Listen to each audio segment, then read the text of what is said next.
Hello developers, writers, and everyone who loves game design. Welcome to DLC Not Included, our weekly podcast where we discuss game development, the industry, and everything in between. We're your hosts, Steele and Teal. Glad you can join us. Welcome to, the third to last podcast episode for this season. Oh, wow.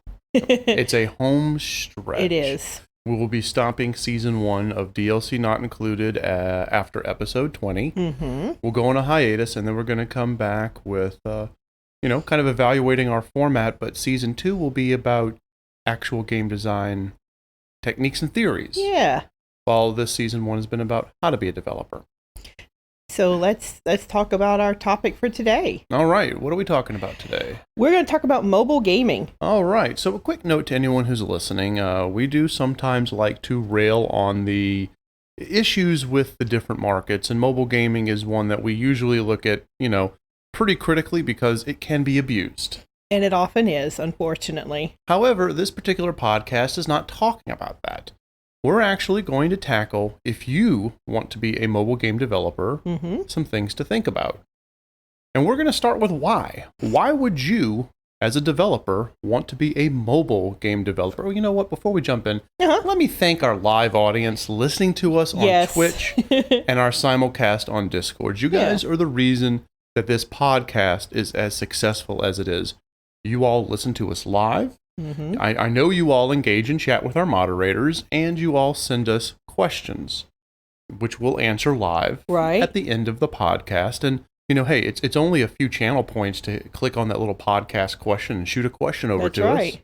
So, we want to thank each and every one of you all for making DLC Not Included into what it is. Absolutely. So we're going to start this off by saying why you, the indie developer, especially the budding indie developer, should get into creating a mobile game.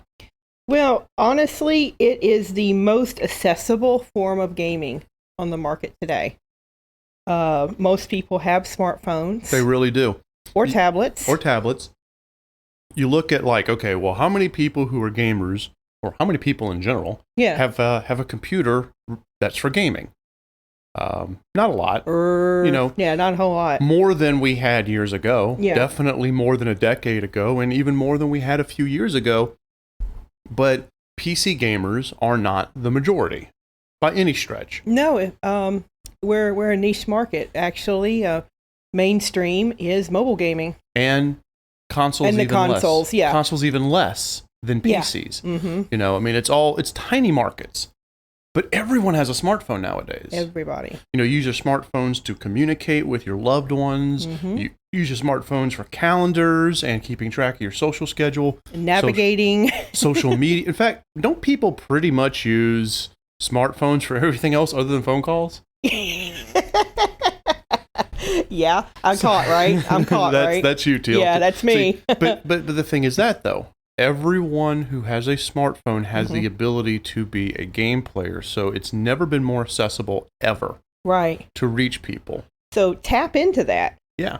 Tap. And those mobile games are usually fast pickup games, because right nowadays, people don't have a lot of time. No. They really don't. And even if they think they have a lot of time, they don't. There's only 24 hours in a day. There's only so much you can get into. And, you need something that you can pick up.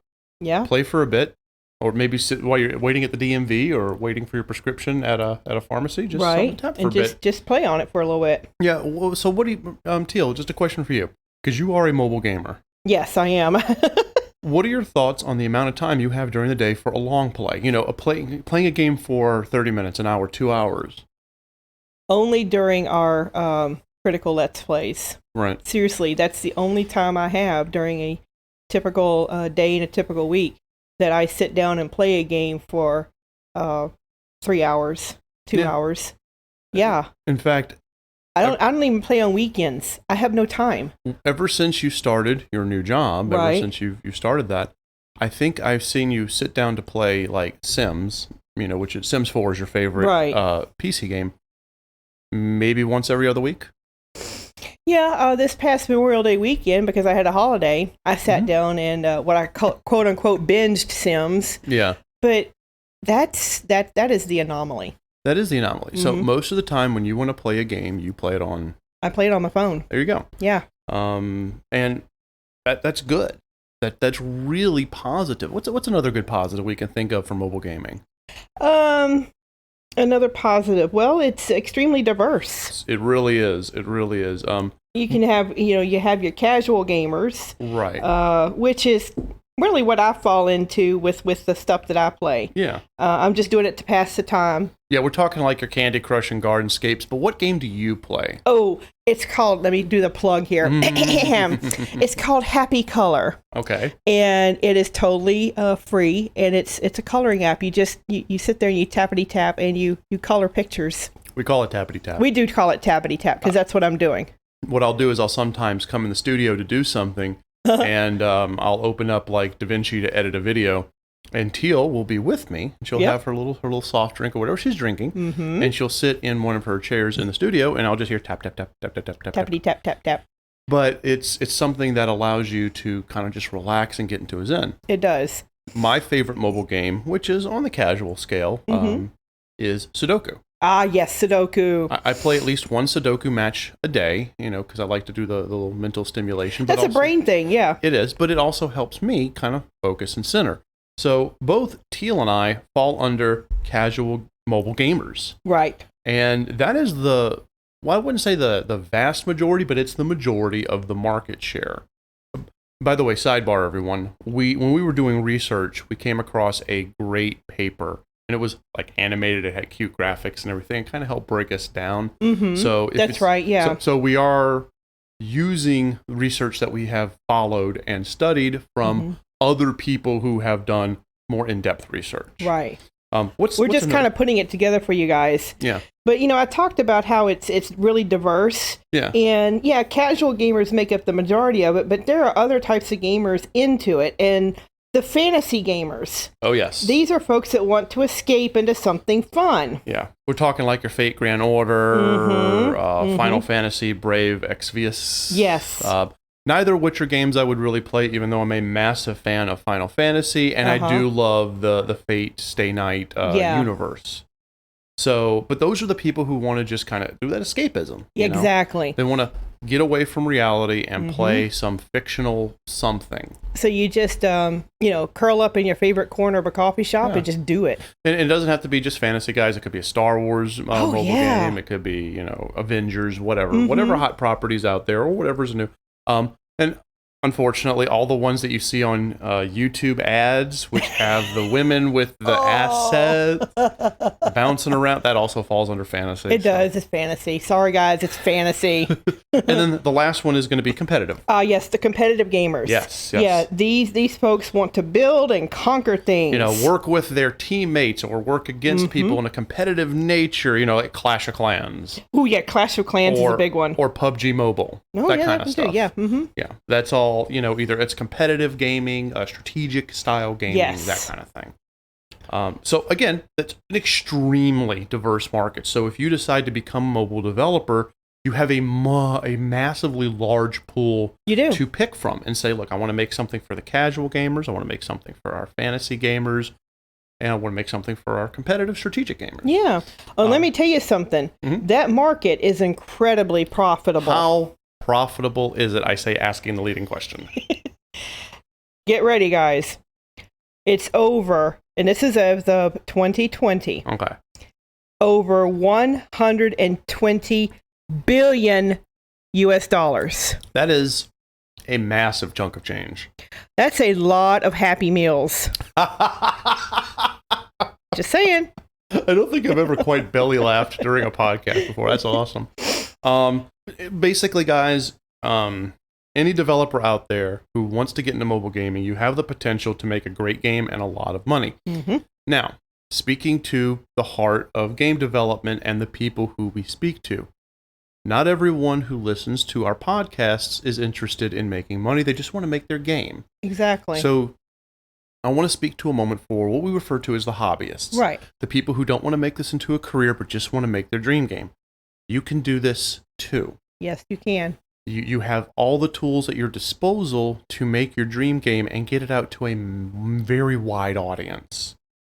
However, if you want to make a living, if you want to make this a career, make this a moneymaker, this is also something you really should consider. So, while we Studio Blue always have caution when it comes to mobile game because of predatory practices. That is so prevalent, unfortunately. Yes. And I'm sure our audience are all ethical people. Yes. We all are. And they're not going to do the predatory microtransactions. Right. However, even that aside, this is an incredible money-making potential for anyone who wants to put in the time, energy, and has a little bit of luck. Mm-hmm. And a little later on in the podcast, we'll tell you some ways to make your simoleons from this. Yes, you can monetize without taking advantage of people. And yes, some of the ones that we mentioned, like Clash and Candy Crush and Gardenscape, Final Fantasy, Brave Exvius, they all have the ability to be quite predatory. So again, while Studio Blue doesn't stand for predatory monetization practices, we acknowledge they exist. Well, they do. And we acknowledge, and we say there's better ways to do it. There are better ways. But let's get into the meat and potatoes here. And that is, let's talk about creating a mobile game. Right. So now you, as a game developer, have decided, I want to create a mobile game. There's some steps you're going to want to take that are very similar to if you're making a PC or console game that you're going to want to follow. I'm going to go with the first one, and it's going to sound like I'm reading a bullet list because I legit am, because this is stuff that you really have to focus on. Before you look at, okay, anything like your audience, before you look at that, you want to research the mobile market itself. Yeah, you need to understand what's going on right now in the market you're trying to jump into. Right. What are the hot topics? What are the games that are on the top 5 lists that are being downloaded right now? It's like back in the day, remember, even as late as like 3 months ago, Raid Shadow Legends was being pushed to literally every influencer, YouTuber, Twitch streamer out there. Yeah, it was. So they were up there. So you got to look and research what games are being the most downloaded. And here's the reason why. Think about this. More than half of all mobile game users will download the game that they discover within 24 hours of discovering it. Wait, what? Yeah, no, this is backed by data. Again, we were researching it. It's if a user discovers a game, whether it be an influencer show it to them or they run across it because they do a search, more than half, when they discover that game, are going to download it and at least try it out within the first 24 hours. People don't wait. They do not. They jump right on what they like. And this is super important, developers. The number one reason why all mobile game players come back to that game is new features and new content. Keep it fresh. Yeah. Keep it fresh. New maps. New stuff, yeah. New stuff, new places to go, new people to see, and new monsters to kill. And monetization, because of that, is really easy to do without being predatory. Yeah. So, think about that. So kind of bring that into perspective, that if you can get the game into your players' hands as soon as possible and then keep updating it, you as a developer can be successful just with that one game. Absolutely. But then you want to research beyond just the market. Yeah, I'm always advocating for research. Yes. And when I want to focus on researching your market, because you've got to know what you're getting into. Yes. What type of game are you going to make? Yeah, are you going to make an RPG? Yeah. Are you going to make some kind of a FPS? Are you make a strategic game like where RTS almost, where you tap here, and is this what people want? Right. I mean, okay, so you want to make an RPG. Awesome. Is that what people are buying? Is that what people are buying? Again, to the hobbyists who want to create their dream game, it doesn't. You do you. But if you're trying to make money from this thing, then you need to give people what they want. Yeah. So find out what type of game that you want to create that people will play. Research it. And of course, hand in hand, it goes with the target audience. Right. Who do you want? Who do you envision playing this game? What type of person? Your epic reverse harem RPG with all the waifus is not going to be targeted to kids. No. But also, your cute little Flappy Bird is not going to be targeted to people who want a deep strategy. Right. So make sure you don't market to the wrong audience, because that's just you're never going to make a sale. You won't make it that way. Yeah. Research the what we call pick up and play time. Yeah. How long? What is the average time? Go to your beta testers. Go to your people who are testing, your play testers, not your beta testers. Sorry. Play testers. Go to your play testers and find out how long they play your game. Watch them. Say, okay, so you're play testing this game. Tell me when you get started about how long you play before you legitimately go, I don't want to play anymore. Or I'm done for now, I'll come back to it later. And benchmark that against industry statistics. Yeah. How long do people typically want to play this type of game? Yeah. And there's statistics out there. You don't have to go very far to find some research study on this type of thing. Exactly. And, yeah. Hand in hand go with the controls. How do they control it? Mm-hmm. Because if they're picking up the game and they're only playing it for 5 minutes because it's too hard to play, Ooh, that's an issue. Yeah. If they only play it for 5 minutes because it bores them, that's an even bigger issue. So, you want to look at it and you want to find a good sweet spot. I personally, I would say between 30 minutes and an hour, but we could not find the data to create that benchmark. You have to research your own benchmark. Right. Look at what the industry has at that time. How much are people playing a mobile game at one breath? And then try to get your game as close to that sweet spot as possible. And then along with that, also researching your market. Do your players, what do they want to unlock? Do they want to unlock costumes? Right. Do they want to unlock extra pets? That was that Gardenscape game, lots and stuff, right? Right. Yeah. What do they want? So that will help you with not so much predatory monetization as incentivization. Right. And something else I wanted to add when you were discussing controls. Yeah. Let's say that you do want to design for a mobile phone. Well, specifically, which platform? You going for both of them? Apple and Android, or are you going for just one or the other? And you need to understand the features of that phone. Yes. What's the current generation of phone do? What do past generations of the phone? Yes. What is that capable of?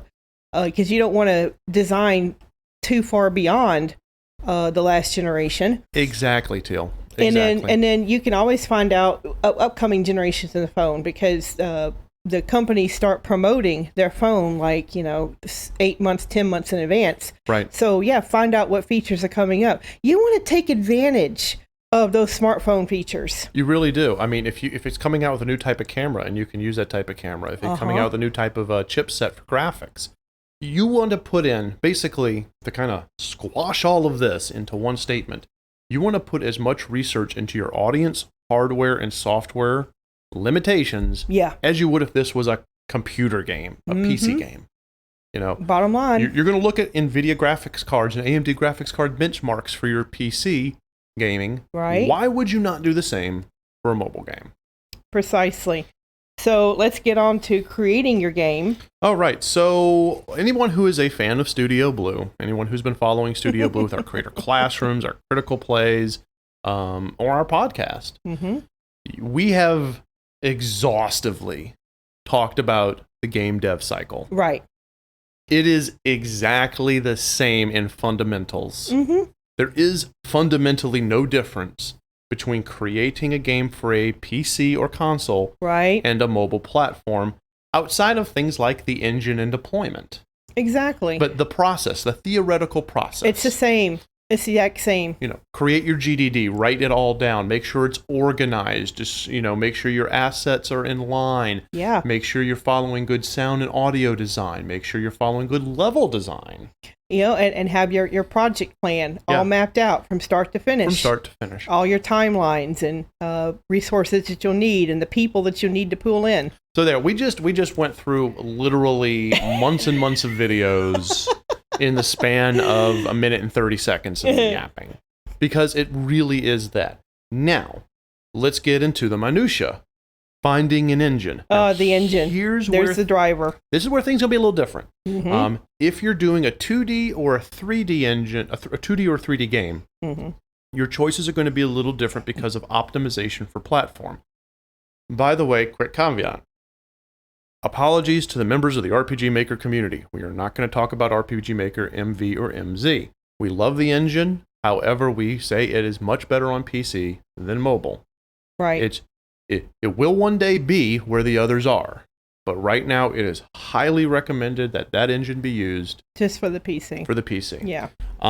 So let's go over some 2D game engines we would recommend. Okay, well, the one that stuck out to me, of course, was Construct 3. Right. That one is on par with the next one, which is Solar 2D. Those Right, are like those two. literally made for 2D games, and they translate to the mobile platform extremely well. Yeah, they do. Click A Team, lot of the top game developers use those engines. right. Another one is Click Team Fusion. It's kind of like the top three. There are others, but those three really stuck out the most. Of those three, I would recommend Solar 2D the most, just simply because it's used so much. However, I mean, you could use Game Maker Studio, any of the others that are 2D based. All right, well, let's go to 3D. But 3D games, Unreal. Yeah, you wouldn't think the Unreal Engine is good for mobile because it's a very robust engine, but that's actually the reason why. Yeah. It deploys pretty darn good. Absolutely. And so does the free open source engine known as Godot. Oh, yes, Godot. Yeah. Do not discount Godot. Do not discount Godot. And the last one that we kind of would recommend has a specific version just for mobile, and it's in beta right now. It's not actually publicly released. You have to sign up for the beta. Right. And that's the CryEngine. Specifically CryEngine Android. Yeah, from what we've seen, that is going to be a very robust engine. And it's going to have a lot of capability that I think games should take advantage of. Yeah, the CryEngine itself, if you don't know, is one of the, if not the most beautiful engines in existence. Yep. And we come as Unreal developers, loving Unreal. CryEngine, no, not talking about Unreal 5, CryEngine makes everything else look just not as good. Yeah. CryEngine's gorgeous. Dated. It will murder your hardware. So far, but when we were researching this, we found out about CryEngine Android being in beta. Yeah. And we will obviously, if it's optimized for Android hardware, that's something to consider. Now, there's others. I mean, there's going to be Lumberyard by Amazon. True, but Lumberyard. They need to get through their growing pains. Yeah, they do. But you can do that. And now there's going to be 3 engines that we're going to recommend if you kind of want to go either way, because these can go either way, and it's as funny as heck. But the number one engine we recommend for either 2D or 3D development is the main competitor to Unreal. Yeah, Unity.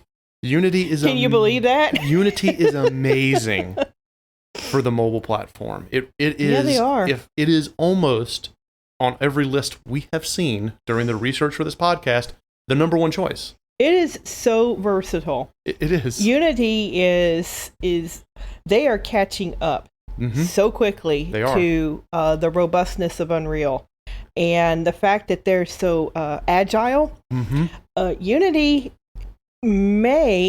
I say may because I'm an Unreal fan, but they may surpass Unreal in a lot of ways in the next couple of years because they're so agile. Especially in the versatility of the mobile market. Exactly. Another good one, now this one comes with some caveats, so let me talk about that real quick, is BuildBox. BuildBox. BuildBox is specifically designed for the mobile market. However, BuildBox has had some issues with its monetization models. A lot of people have called it out. They've rolled back their old models. They have new ones. So while I wouldn't necessarily recommend this engine because of the company, the engine is fine for the creation of either 2D or 3D mobile games. Well, if they get their house in order, then they're certainly one to consider. Yes. And then the last one is, not a lot of people know about this one, but it is actually pretty good for what it is. Actually, I didn't know about it until we started researching. True story. App Game Kit. Yeah, and you can get that off of Steam. Unbelievable. I didn't even realize that such a thing existed. Yeah, it's like that one and a few others. I'm like, wow, that's actually a thing. But the thing is this, pick the engine that's going to fit your vision. Right. If you want to go sprite-based, choose one of the 2Ds. If you want to go 3D, choose one of the 3Ds. If you want to learn Unity, you can do whatever the heck you want on mobile. Yes, you can. All right, so once you have your engine chosen, the next thing is to just follow those game design best practices that we keep talking about over and over and over again. Best practices. But now you want to focus on a couple of key things. Okay. Yeah, let's focus on your ease of running the software. Yeah, if your mobile game crashes, if your mobile game glitches, you've just lost players, possibly by the thousands, which means you've lost money. Oh, yeah. Possibly by the thousands. So you really need to focus on how smooth and how consistent and reliably that software can run on those hardware, on those particular hardware platforms. As Teal said, look at how it runs on an Android. Yeah. Look at how it runs on iOS. Look at how it runs on older versions of Android or iOS. Right. Because not everybody has the most up-to-date phone. Yeah. Please keep your eyes on it. Focus on easy to play. Make the game easy. Easy to play. Yeah. What is the mobile game market? It's supposed to be easy games that are fun, casual, pick up. Even your deep story-driven RPG.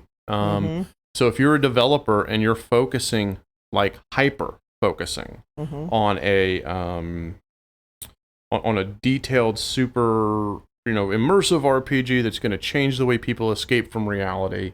And, you want to have all these amazing features and all this, stuff that was going to rival, like, the Final Fantasies and the Edge of Eternities and all that stuff. You probably don't want to make that for a mobile game. Not for mobile. Pare it down. Make it easy. Keep it simple. Keep it keep it simple, stupid. Yeah, that one.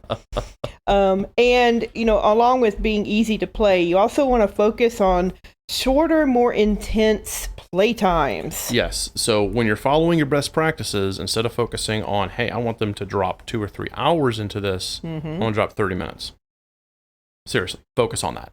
Focus on that because, and here's the reason why, again, it goes back to, we don't have a lot of time. I'm in line at the DMV. I've got 30 minutes. Boom, boom, boom, boom, boom, boom, boom. So following the best practices that you have. Yeah, I'd say between 10 and 30. Yeah, 20 and 30. Yeah, something like that. Follow those.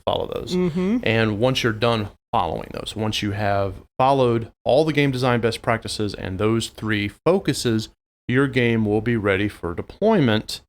And you can set up your release schedule following the same best practices because it's so important to, especially for the mobile game market, to have a very consistent release schedule. Yes, and unlike the PC and console market, you're probably not going to be doing a release marketing at all until the game is on the store. Right. It doesn't have, to our knowledge, there's no early access version of the mobile market.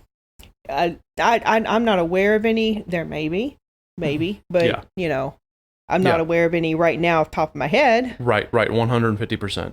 So just, do that. We've talked about it a lot of times. We really have, but you got to follow that alpha, beta, late beta, right, gold release. But then let's go to the most important part, and that's post-gold. Post-release, update the game regularly. Update. That's the biggest driver. That's what I see most of when I'm playing my games is the updates. So if you want to create a game that you're going to make it, you're going to have your updates for about 6 months, like we've talked about in a previous podcast. Right. And then you want to move on to a next project, you probably want to consider PC and not mobile. A mobile game is only successful, well, I shouldn't say that. A mobile game is most successful when it's constantly creating new updates and new content. You have to constantly update it, smooth out any bugs and glitches that come up, and release new content. The drill. Yeah. You just got to keep updating it. Update it regularly. Now, having said that, this is one of the reasons why mobile games, we've never seen an epic story-based RPG. There's a lot of RPG-style games, like, again, Final Fantasy Acvidius. Yeah. But that's a combat game, So I wouldn't mind seeing a story-driven RPG on mobile platform, but it would have to be updated regularly. These are some important. So these are just all important things to remember. For example, it has to run smoother on old phones. Find the oldest phone that people are currently using. That like iPhone 6 or whatever. Right. And just make sure it can run on the older phones as well as the new ones. Yes. And it must be easy to learn. Easy to learn. People have to be able to just pick it up and start playing within a minute. Within minutes, like they start it up, you have a nice little open cinematic, first battle or whatever. Here's a tutorial, easy to follow, easy to learn, easy to play. And then boom, they're playing. Then they're playing. Regular updates, we've talked about that. Yeah, cannot emphasize that enough with the regular updates. Well, you need to have some form of achievement tracking.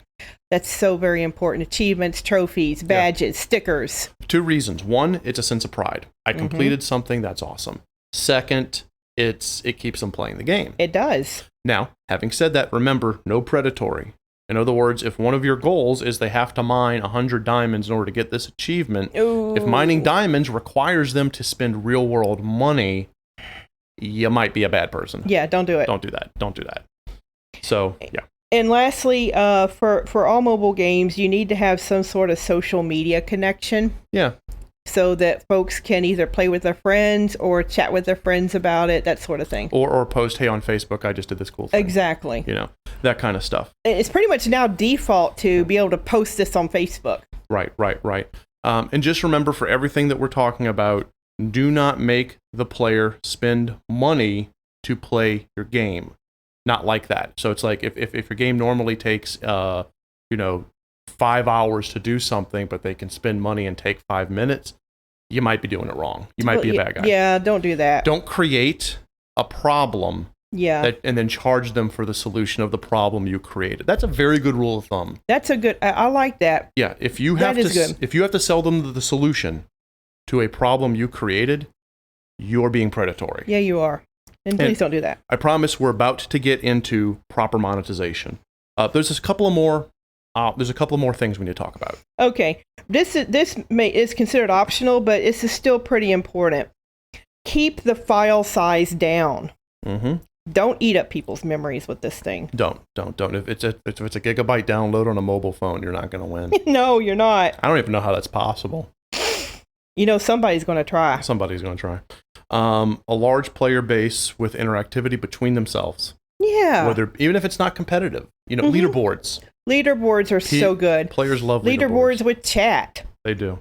That'd be great. Yeah. Oh, and here's something else to consider. I talked about, stickers and badges and stuff like that. How about cosmetic changes to your characters or costumes or skins on your phone? I'm just going to pull this out of my butt here, but Nuka-Cola. Yeah. Let's say I'm playing a Fallout mobile phone thing and I do something really cool and I get the Nuka-Cola skin. Yeah, there you go. Again, remember, not predatory. Right. Make the player earn it, and then it's a boasting right. People yes, it is. Love to boast. Mm-hmm. They love to bragging go. Rights. Yeah. Hey, I did this cool thing. Take a look. And if their friend plays the same game and they compare it, then not only have you created an environment where your players are happy, but you've also created a community. Yes, you have. And we've preached that constantly throughout the years. It's not just about creating a game. It's about creating communities of players. Mm-hmm. You're bringing people together. All right. So now that we've gone over that, we're going to go into the big taco. Yeah, everybody wants to know about monetizing without being predatory. Because if you are a developer who is predatory with your monetization methods, if I lose viewership, I lose viewership. Studio Blue wants nothing to do with you. Yeah. We are 100% line in the sand against predatory monetization practices. So there are other better ways to monetize. Yeah. And the first way is in-app purchases. Now, that sounds like that's completely counter to what we just talked about, but we're talking about no pay to win. No, you don't pay to win. Right. And we're talking about nothing that they can't do in the game. Right. This is stuff like it enhances the user experience. Right. Like, hey, I'd like to have a red skin rather than a blue skin. Right. Okay, so I'll just pay my 99 cents and I'll get my red skin. But reasonably, they can unlock the red skin. That's the thing. And that's the thing to keep in the back of your head. Yeah. Is that you need to have it be that if they're going to spend 99 cents on something, they can, with a reasonable amount of time and effort, unlock it for free. And that's what keeps it from becoming predatory. Because as we've seen with Fortnite, the huge Fortnite skin debacle. Oh, yeah, that one, where it became like, if you have the default skin, you ain't nothing bullying in school. So to avoid that, and here's how you avoid that, have a cosmetic, I think they're called cosmetics. Have a cosmetic that a player can unlock with a reasonable amount of work, but if they want to just pay money for it, that's fine. That's an okay monetization. Yeah, but it just... there is a line, though. Yeah. Let's not charge too much for this stuff. And if they're trying to earn it in the game, let's not make them overgrind. Please don't. Guys know exactly what I mean by overgrinding. Yeah, no overspending, no overgrinding. If you're doing that, you're becoming predatory. Yeah. Pull back. Trust me, people will spend the money. Don't milk them. Don't use the Skinner box concept to hurt your players. Because once you do that, you're predatory. Number 2, and this is one of the ones that we specifically prefer because we've had these with our mobile games, and that's in-app ads. Yeah. Ad rewards is what they're called. Exactly.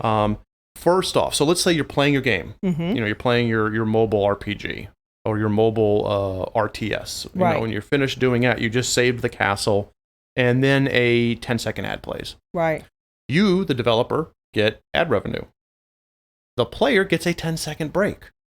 That's so very important. Yeah, just built-in breaks like that can help your player, and your player will play your game for more if they get these breaks. It's a break. It's a breather. It's a chance to go, okay, that was so successful. And some ad is playing that they probably won't listen to, but maybe they do. But you still get your ad rev. Exactly. It also give the players something. Give them the ability to get something. Hey, just for watching this ad, you get a free token. Yeah. That's it. Yeah, I was thinking about that. Definitely reward them for watching the ads. Yes. And if I can use an example, it's not a mobile game example, but on Pandora, if I watch a 30-second ad, I can get 1 hour of ad-free listening music. And do that. So they watch this, 30-second ad on your mobile game that you're going to get that sweet, sweet ad revenue. Right. And they don't have to do anything. They don't have to watch another ad for the next hour of play. Right. Even if they complete a level and your normal ad break is between levels. Exactly. That's so incentivizing. Yes, it is. Players will watch a 30-second ad if they can go an hour without watching another ad. Yep. And here's another one, and this is on Teal's coloring game. I've seen her do it. Let them opt into an ad for a gift. Yes. Go ahead and talk about how that works. Okay. So I have run out of clues to okay.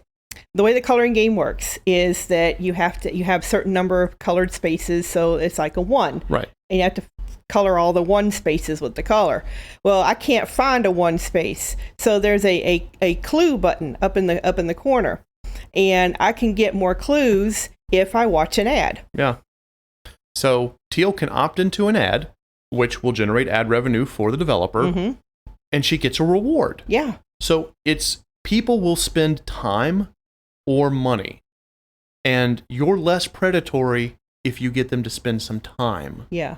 Oh, by the way, if you make them spend real life money to skip ads, you're a jerk. You're mean. Don't do that. Don't do that. Yeah. And most mobile gamers will watch will opt into an ad. Yeah. To get a little bit of help, and you don't make it a massive amount, but you don't make it minuscule. Yeah. Like for Teal, it's a hint. That's all it is. Just a single hint.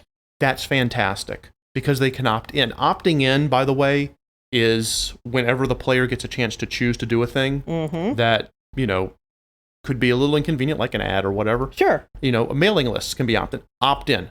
Always give the people the ability to opt in and opt out. And opt out, yes. Okay, way number 3. Yes, expansion packs. So this would be something like a season release schedule. Now, we don't mean like a season pass that we've seen in some games where you're basically buying the content that they were going to release, but then they hold close to their chest. Don't do a Fallout 76. Please don't do that, Fallout. Yeah, just don't do it. But you could have it be that you have a base game that's for free, and then you have expansion packs that expand beyond the original game. Yeah, and so maybe it's more story or more land masses or more something like that, and you charge a small amount. Right. Now that expansion pack had better be new content. Yes. And had better have new enhancements. Yes. It better be. Because what you're not going to want to do is release an expansion pack that's just a bunch of cosmetic skins. That's gross. That's just bogus. Don't do that. My favorite game to fark around with on the PC is Dynasty Warriors 8 Empires. Yeah. I will not buy their expansion packs because it's all like costume pieces and voices, and maybe one or two of those packs are new levels. Mm-hmm. I would rather spend money on the new levels. Yes. So that's it. So it has to be new content mm-hmm. and gameplay enhancements, not just gotchas. Right. Stay away from gotchas. And just the base game is for free. So, but the expansions cost a little money. That's right. Monetization. That is monetization. You're not being predatory. You're giving them more of the game for a small price. It's like DLC. Yeah. Miniature DLCs. Mm-hmm. And then the last one is this, and a lot of people don't think about it, but charge full price for the full game. Yeah. Charge for the game. Give them a demo that will really whet their appetite, will get them so into it that they absolutely want to buy the game right then and there. Yeah. And then charge for the game. Right. And you can charge like $5 for your game, or mm-hmm. whatever. Don't overcharge. Yeah, don't be greedy. But then, so have a demo. Yeah. Have it be the best demo you could possibly make. And we talk about it. Don't have the demo be the first 30 minutes of your game. Have the demo be something that gives them a fully featured version of what this game can be like. Mm-hmm. And then say, hey, did you like this? Get the full game and have a link at the end of your demo to the App Store to get the full game. That's right. That's all you do. That's all you do. That's all you do. And here's the beautiful thing. This right here. If more people with full games did this, oh my gosh, the market would be so much better. They play the demo to completion. Uh-huh. Here's a link to the mobile store. By clicking on that link, you automatically get a discount. Discount! For the full... When people see, now this is, I'm going to be very careful here because you can go predatory with this real quick. Yeah, you could. Okay. When people see that they get a discount for a limited amount of time, their chances of buying it go through the roof. Yes. Predatory people do this all the time by having a fake counter or a fake deadline, saying if you don't buy this for 50% off in the next 30 minutes, you're going to have to pay full price. And your only chance is right now. That's predatory. That's predatory.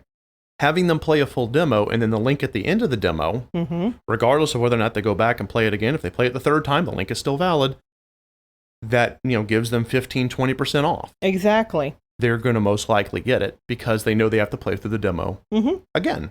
That's not predatory. That's using psychology. But then again, you're making it so that if they come back later, mm-hmm. that's not utterly ruining their wallet. Exactly. So there you go. All right. So now it's going to be time for us to take questions from our live audience. Remember, if you've been watching, use that podcast question feature that we have in chat. Yeah. Now, for those of you who are watching live, if you're new to us, we can't actually we don't monitor chat during this. No, we don't. That's what our moderators do. We have a podcast question. If you click on the little picture of the slime looking at a treasure chest, it's like 10 points. It's 5 minutes of watching. For just 5 minutes. And you can ask us any question, and we will answer it to the best of our abilities. Right. So while we're waiting for something popping up, sometimes it takes a few minutes for our audience to get a question to us.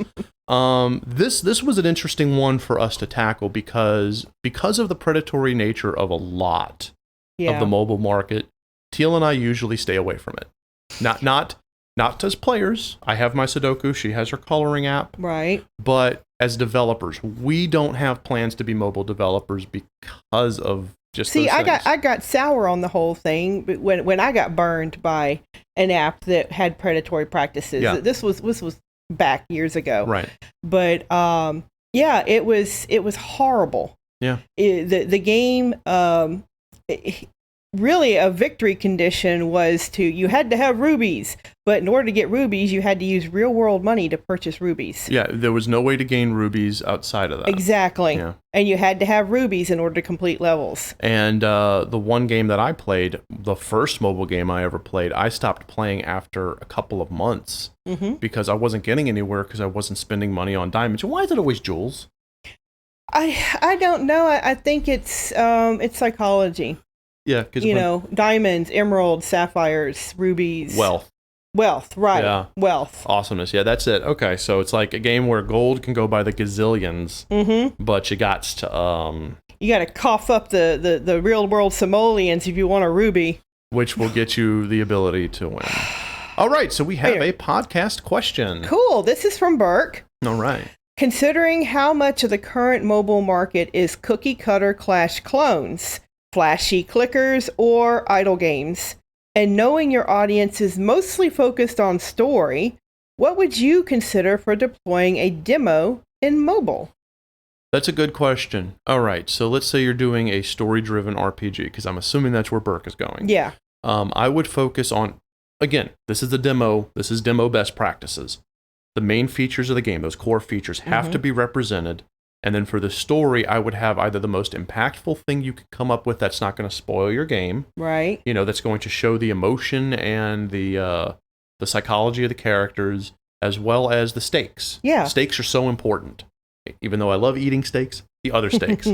You have to work on your stakes. I'm going to talk about it because I always mention it, even though it's PS1 era. The demo for Final Fantasy VIII is one of the best demos I have ever seen. You're doing the seed exam in Galbadia. Yeah. There's Squall, I think it's Squall, Zell, and they put Renoa in there, even though it's Selphie in the full game. And you go there, it's literally like the storming of the beaches of Normandy. You feel the danger. You go up into the different parts of the beachhead area. You go into the city, there's enemies there, you're fighting them. You know that you have to complete this military objective. You activate the EM tower, and then Mecha Spider chases you. Yeah. And Mecha Spider tries to just destroy your soul. So, there it is. Yeah. That's impactful. The characters, they're military students, they're cadets at an academy. Right. There's a actual stake at here. They have to complete this exam, but also there has to be a task that has to be completed, or bad things will happen if they don't activate this tower. And then the spider is chasing them, and they're running for their lives because they can't destroy this thing. Right. This thing will kill them. So the stakes are there. The emotions of the characters are there. The story is there without hardly any dialogue. Yeah, there's not much dialogue. So that right there is what I would recommend if you're doing a story-based game. Is either a mission or a slice. Maybe even, I'm thinking about, okay, it's an RPG, so maybe a garden party scene. Yeah, a garden party, or a garden party that turns sour. Yeah, garden party that turns sour. There has to be action. Yeah. And there has to be proactivity and reactivity. A body turns up underneath the punch table. Yeah, there you go. All right, so we have another podcast question. Okay. This is from Storm. Hi, Steel and Teal. Hello. Just curious, how do you feel about games who lock character costumes behind paywalls, but those costumes offer no skill buffs to your characters and are purely for aesthetic purposes? And also fanboying right now. Love you guys. We love you too. All right, so you want to go first and I'll go, because I have very definite feelings. We may not agree. And it's okay if we have a difference of opinion here. So, a costume behind a paywall, but those costumes offer no skill buffs. Purely cosmetic. Oh. I would say normally not. Normally just don't do that. But, okay, I'm thinking of an exception. Okay, here we go. And this is all totally situational. But let's say that your game takes place in a particular time period. Let's say the Edo period in Japan. Okay. And there is a particular, very famous costume, warrior costume. Like Nobunaga. Yes, Nobunaga's costume. The only way you can get Nobunaga's costume on your character is to pay, 50.99 cents and get that costume. Right. That is the one situation where I would say, yeah, it's okay. But as far as no skill buffs, I'm sorry. You have to have something other than aesthetic. Nobunaga's costume is special not because it's just Nobunaga's costume, but because it's going to offer you a bonus to your strength and your mental strategy. Okay. I'm going to take the other side. I actually disagree with you, Teal. Okay. I think any cosmetic, any aesthetic has to be, if it's behind a paywall, has to be only aesthetic, only cosmetic. But I say that it has to be unlockable in the game. Ah.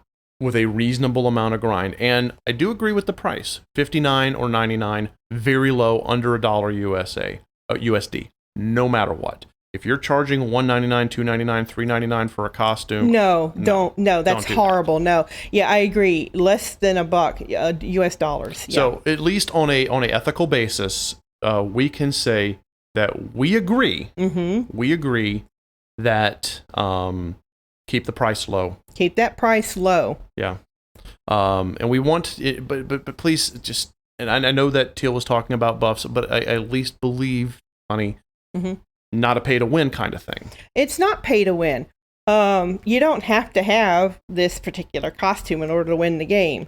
Are you talking maybe a nominal buff? Yeah. Or are you talking about a sizable buff? No, nominal. Absolutely nominal. So like a +1 to strength. Like a +1 to something. I still do not agree with that. I know you don't. However, if it's a pay to win thing, then don't even consider it. Pay to win is awful. Well, yeah, but I'm not saying pay to win. Of course. I would never say pay to win. Of course. But now I've got me thinking about Nobunaga's costume. Let's see if we get any others coming in. So yeah, and it's important to know that there is an ethical line that you're drawing. And the moment you make a person play the game, pay money to win your game, you've crossed that line. You've crossed that line and you're naughty. You're naughty and bad person. So yeah, let's see if we have any other questions show up. This is right here the kind of topic that people can be very, very divisive on, because some people out there, and I'm not saying I say some people with air quotes because I would never point fingers to a company, 3-5, or a person, but they'll say, well, it's not our fault if the player spends all their money on a cosmetic or a ruby or whatever. Here's the thing, though. It is. Because as we have gone over in previous creator classrooms and mentioned in our podcast, there is a psychology behind this. It's based off the old Skinner box, where you can create a cycle, part of the game loop cycle, not the game loop, but the player loop cycle, where they have a risk, they get a reward that creates a endorphin release. And that endorphin release, they're going to go for as much as possible because it makes a person feel good, makes a person feel worthwhile, etc.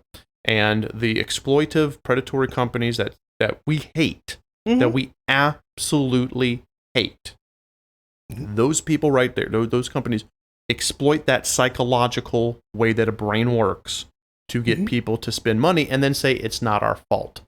Bullshit. It is your fault. It is your fault. You made it that way. You made it that way. Okay, so we had another podcast question from Burke. Okay.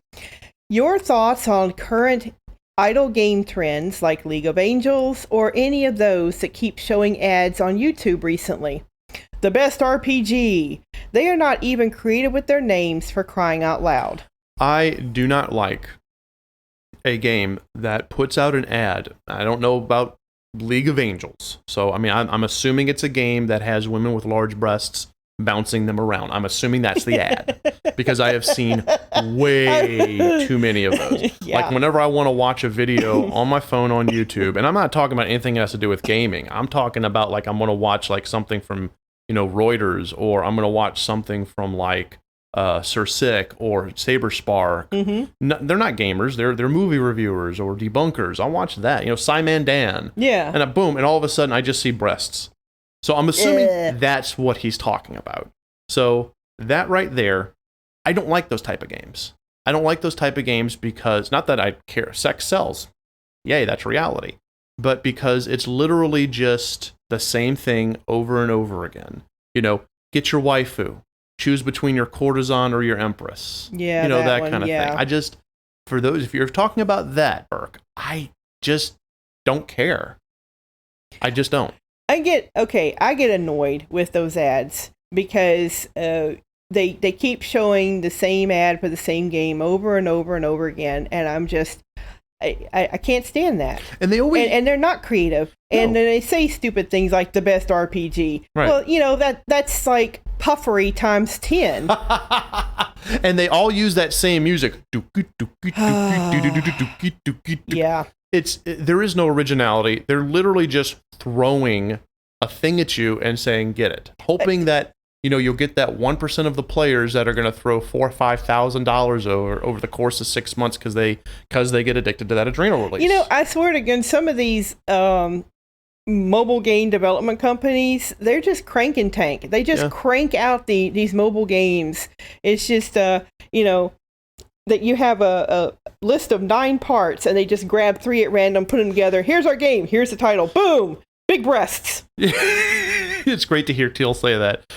If you have any other questions, go ahead and print them up. I got to comment on this a little further too. Mm-hmm. It's because they can create a mobile game for so cheap.